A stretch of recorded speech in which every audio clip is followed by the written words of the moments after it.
السلام علیکم۔ 1182 میں ایک عیسائی دستے نے حجاز سے مصر کو واپس جانے والے حاجیوں کے ایک قافلے پر حملہ کیا اور اسے لوٹ لیا۔ ایک مصری واقعہ نگار محمد فرید لکھتے ہیں کہ سلطان صلاح الدین ایوبی کی بیٹی بھی اس قافلے میں تھی، لیکن کسی اور مورخ یا اس وقت کے واقعہ نگار نے ایسا کوئی واقعہ نہیں لکھا۔ تاہم ایک اشارہ ایک واقعہ نگار کی تحریر سے ملتا ہے، جو کہ کچھ اس طرح سے ہے۔ وہ لکھتا ہے کہ جب سلطان صلاح الدین ایوبی کو اطلاع ملی رجنالڈ کی فوج نے مصر کے ایک قافلے کو لوٹ لیا ہے، تو سلطان صلاح الدین ایوبی کی غضبناک اور گرجدار آواز سنائی دی، وہ میری بیٹی تھی، میں اس کا انتقام لوں گا۔ قافلے میں کوئی نوجوان لڑکی تھی جسے صلیبی اٹھا لے گئے تھے۔ سلطان صلاح الدین ایوبی نے اسی وقت قسم کھائی کہ رجنالڈ کو میں آج سے اپنا ذاتی دشمن سمجھتا ہوں، اور میں قسم کھاتا ہوں کہ میں اسے اپنے ہاتھوں سے جہنم رسید کروں گا۔ تو سلطان نے عیسائیوں کو سبق سکھانے کے لیے حطین کے مقام کو میدان جنگ بنانے کا فیصلہ کیا۔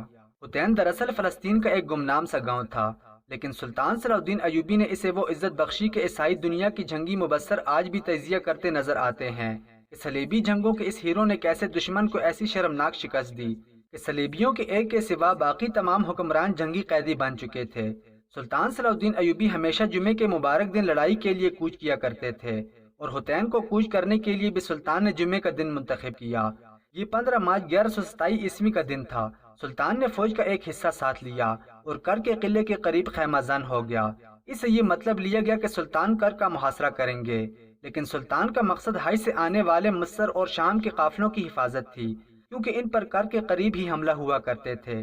حاجیوں کے قافلے گزر جانے کے بعد سلطان صلاح الدین ایوبی نے 28 مئی 1127 کے روز مصر اور شام کے قریب ایک جگہ پر پڑاؤ ڈالا۔ سلطان کا یہ ارادہ تھا کہ مصر اور شام کی فوجیں اس سے آ ملیں گی۔ سلطان کا بڑا بیٹا الملک الفضل، جس کی عمر 16 سال تھی، ایک مشہور سالار مظفر الدین کے ساتھ جا ملا۔ اس طرح سلطان کی ساری فوج جمع ہو گئی۔ سلطان نے اپنے سالاروں کو ہدایت دینے کے لیے آخری بار جمع کیا اور کہا، میرے رفیقو، اللہ تمہارا مددگار ہو۔ دلوں سے اپنے عزیزوں اور اپنے گھر والوں کا خیال نکال دو، اور دلوں میں قبلہ اول کو بسا لو، اور دلوں میں خدا جلال کا اسم مبارک نقش کر لو، جس نے ہمیں یہ سعادت بخشی کہ ہم قبلہ اول کو آزاد کرائیں اور اپنی بیٹیوں کی بےزتی کا انتقام لیں، جو کہ کفار کے ہاتھوں بے آبرو ہوئی۔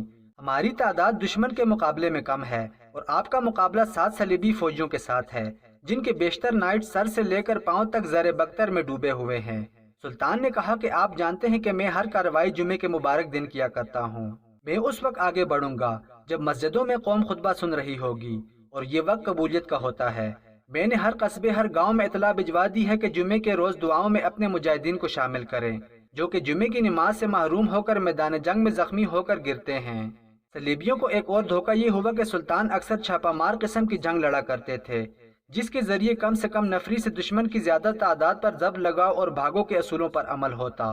صلیبی فوج قلعہ بندیوں میں تھی اور باہر بھی تھی۔ سلطان ایوبی نے تیز رفتاری سے فوج کو اس طرح ڈپلائی کیا کہ جھیل گلیلہ کے جہاں پر صرف ایک ہی تالاب تھا، سلطان نے اس تالاب پر قبضہ کر لیا۔ صلیبیوں کی ایک فوج نے سیفوریا کے مقام پر اپنا پڑاؤ ڈالا، لیکن سلطان ایوبی آگے بڑھ کر مقابلہ کرنے کے بجائے طبریہ کے مقام پر رکے رہے۔ وہ دراصل صلیبیوں کو حطین کے مقام پر لانا چاہتے تھے۔ جب صلیبی آگے آتے نظر نہ آئے تو پیادہ دستے ذرا سا آگے بھیجے اور خود ہلکا رسالہ لے کر طبریہ پر حملہ کر دیا، اور حکم دیا کہ طبریہ کو تباہ و برباد کر کے شہر کو آگ لگا دی جائے۔ کیونکہ طبریہ کا قلعہ ذرا ہٹ کر تھا، فوج قلعے میں تھی۔ شہر کو بچانے کے لیے فوج قلعے سے نکل کر شہر کو روانہ ہوئی۔ سلطان ایوبی نے اس کا راستہ روک لیا۔ صلیبیوں کی فوج جو کہ قلعے سے آئی تھی، ان کی کمان شاہ ریمانڈ کے ہاتھ میں تھی۔ طبریہ کی ٹیکریوں پر اس کی اور سلطان ایوبی کے سپاہیوں کے آمنے سامنے لڑائی ہوئی۔ قاضی بہاؤالدین شداد اس لڑائی کا آنکھوں دیکھا حال ان الفاظ میں بیان کرتے ہیں۔ وہ لکھتے ہیں کہ دونوں فوجوں کے سواروں نے ایک دوسرے پر حملہ کر دیا۔ ہر اول کے سوار تیر چراتے آ رہے تھے۔ صلیبیوں کو موت نظر آنے لگی تھی، اور مسلمانوں کو پیچھے دریا اور سامنے دشمن نظر آ رہا تھا۔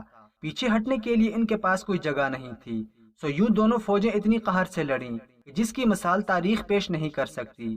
سارا دن لڑائی جاری رہی۔ رات کو مسلمان چھاپہ ماروں نے دشمن کو پریشان رکھا۔ دشمن کی فوج اور گھوڑے پیاسے تھے، لیکن پانی پر مسلمان قابض تھے۔ چھاپہ مار دشمن کو پانی کی تلاش میں جانے بھی نہیں دیتے تھے۔ اگلے روز صلیبیوں نے ٹیکریوں پر چڑھ کر لڑائی لڑی۔ مسلمان بل چڑھ کر حملہ کرتے رہے، مگر صلیبی بلندیوں سے فائدہ اٹھا رہے تھے۔ مسلمانوں کا رسالہ چونکہ ہلکا تھا، اس لیے انہوں نے ٹیکریوں کا گھیراؤ کر کے اوپر چڑھنا شروع کر دیا۔ پیادہ تیر اندازوں نے ان کے سروں کے اوپر تیر برسائے۔ اتنے میں صلیبیوں نے دیکھا کہ ان کے کمانڈر کا جھنڈا نظر نہیں آ رہا۔ ہوا دراصل یوں کہ ان کا بادشاہ ریمانڈ میدان جنگ سے بھاگ گیا تھا، حالانکہ اس نے صلیب اعظم پر ہاتھ رکھ کر اپنے اتحادیوں کا وفادار رہنے اور پیٹھ نہ دکھانے کا حلف اٹھایا تھا۔ مورخ لکھتے ہیں کہ صلیب اعظم حطین کی اس جنگ میں ساتھ لائی گئی تھی۔ صلیبیوں کے بھاگنے کے تمام راستے بند ہو چکے تھے، اب صلیبی دفاعی جنگ لڑ رہے تھے، بلندیاں ان کی مدد کر رہی تھیں۔ مسلمانوں نے لکڑیاں جمع کر کے صلیبیوں کے ارد گرد آگ لگا دی۔ رات کو سلطان ایوبی کی فوج گھاس اور لکڑیاں جمع کرتی اور آگ تیز کرتی رہتی۔ دن بھر کے پیاسے اور تھکے ہوئے صلیبی ٹیکریوں پر جھلسنے لگے۔ ان میں سے ایک دستے نے بھاگنے کی کوشش کی، لیکن مسلمانوں نے ان میں سے کسی ایک کو بھی زندہ نہ جانے دیا۔ دوسرے دن صلیبی فوج نے ہتھیار ڈال دیے۔ 2 جولائی 1187 عیسوی کے روز سلطان صلاح الدین ایوبی نے اپنے منصوبے پر عمل شروع کیا، جو کہ سلطان نے حطین کے لیے بنایا تھا۔ یہ بھی جمعے کا مبارک دن تھا۔ سلطان کے جاسوسوں نے سلطان کو بتا دیا تھا کہ صلیبیوں کی فوج نے اتحاد کر لیا ہے، لہٰذا سلطان ایوبی کی جنگ طاقت جو تھی سو وہ تھی۔ سلطان نے اپنی چالوں، فوج کی تقسیم، چھاپہ ماروں کے استعمال، نقل و حرکت کے انداز میں رد و بدل اور کارگر طریقے اور داؤ سوچ لیے تھے۔ سلطان دشمن کو بڑی خوبی سے حطین میں لے آئے تھے۔ ارد گرد کے قلعہ بندیوں اور آبادیوں پر سلطان پہلے ہی قابض تھے۔ پانی بھی سلطان کے قبضے میں تھا اور موسم کا قہر بھی سلطان کے حق میں تھا۔ دشمن جب حطین میں آیا تو وہ جان نہ سکا کہ وہ دراصل سلطان صلاح الدین ایوبی کی نہایت خوبی سے تقسیم اور ڈپلائی کی ہوئی فوج کے نرغے میں آ چکے تھے۔ سلطان ایوبی کے چھاپہ ماروں نے دشمن کی دیکھ بھال کی، چوکیوں اور گشتی پہرہ داروں کو تہس نہس کر دیا۔ ایوبی فوج نے نہ تو رات دیکھی اور نہ ہی دن کو انہیں آرام کرنے دیا۔ ایوبی فوج رات کو دشمن کو نہ تو آرام کرنے دیتی اور نہ ہی جرنیلوں کو سوچنے کی مہلت دیتی۔ بالآخر 4 جولائی 1187 عیسوی کے روز سلطان ایوبی کی فوج کے درمیانی حصے نے آمنے سامنے ہو کر جنگ لڑی۔ ٹیکریوں کی وجہ سے میدان جنگ تنگ تھا۔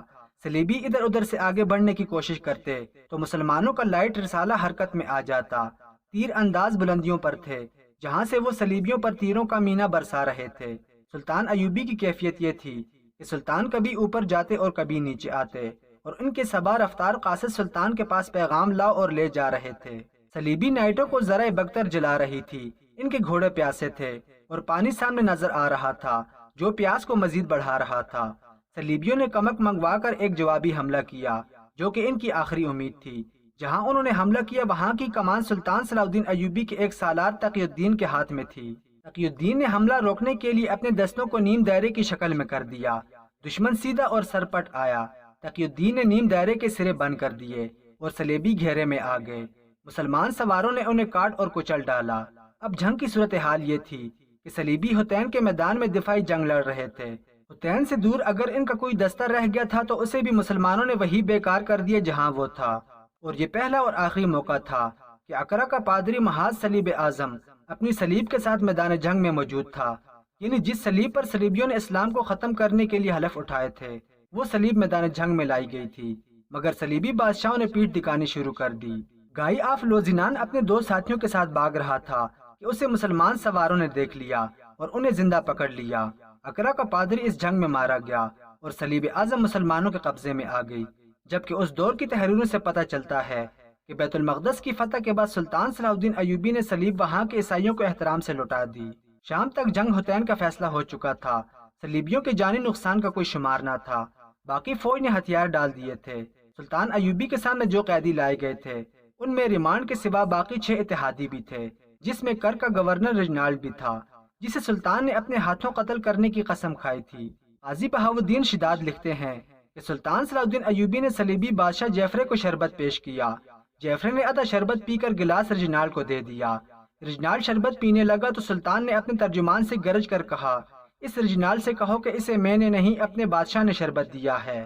اہل عرب میزبان صرف اس دشمن کو شربت پیش کرتے ہیں جس کی وہ جان بخشی کر دیتے ہیں، سو میں نے رجنالڈ کو شربت پیش نہیں کیا۔ سلطان نے خادموں سے کہا کہ ان سب کو کھانے پر بٹھاؤ۔ جب سب کھانے والے خیمے میں جا کر کھانا کھانے لگے تو سلطان نے جیفرے اور رجنالڈ کو اپنے خیمے میں بلایا۔ سلطان نے رجنالڈ سے کہا کہ تم ہمیشہ ہمارے رسول اللہ صلی اللہ علیہ وآلہ وسلم کی توہین کرتے رہے ہو، تمہاری نجات اسی میں ہے کہ تم اسلام قبول کر لو۔ رجنالڈ نے انکار کر دیا۔ سلطان صلاح الدین ایوبی نے کہا، مجھے تم سے یہی امید تھی۔ سلطان نے تلوار نکالی اور اس کا گلا کاٹ دیا۔ سلطان نے نفرت کے لہجے میں حکم دیا، اس ناپاک لاش کو باہر پھینک دو۔ صلیبی بادشاہ جیفرے نے جب اپنے اتحادی کا یہ انجام دیکھا تو اس کے چہرے پر ہوائیاں اڑنے لگیں۔ وہ سمجھ گیا کہ اب اس کی باری ہے۔ سلطان ایوبی نے اسے دیکھا تو آگے بڑھ کر اس کے کندھے پر ہاتھ رکھ دیا اور تحمل سے کہا، بادشاہ بادشاہوں کو قتل نہیں کرتے، لیکن اس کے گناہ ایسے تھے کہ مجھے اسے اپنے ہاتھوں قتل کرنے کی قسم کھانی پڑی۔ حطین کی فتح اس لیے بھی اہم تھی کہ سلطان صلاح الدین ایوبی نے ارض فلسطین کا دروازہ توڑ لیا تھا اور اس میں داخل ہو چکے تھے۔ اتنا وسیع علاقہ فتح کرنے کے بعد سلطان صلاح الدین ایوبی رحمۃ اللہ علیہ کے لیے بیت المقدس کو فتح کرنا آسان تھا۔